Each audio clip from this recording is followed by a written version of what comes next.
আসসালামু আলাইকুম সবাইকে, কেমন আছেন সবাই? আমাদের ভিডিওগুলো মেক করার জন্য অনেক দিন ধরে ভাবছিলাম একটা ট্রাইপড কেনার কথা।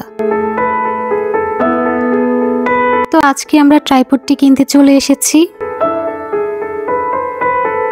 অনেকগুলো অপশন বেছে আমরা জিমেরি M29 মডেলের ট্রাইপডটি পছন্দ করেছি।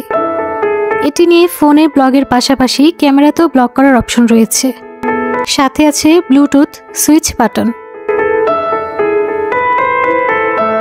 তো চলুন ট্রাইপডটি দেখাই আপনাদেরকে।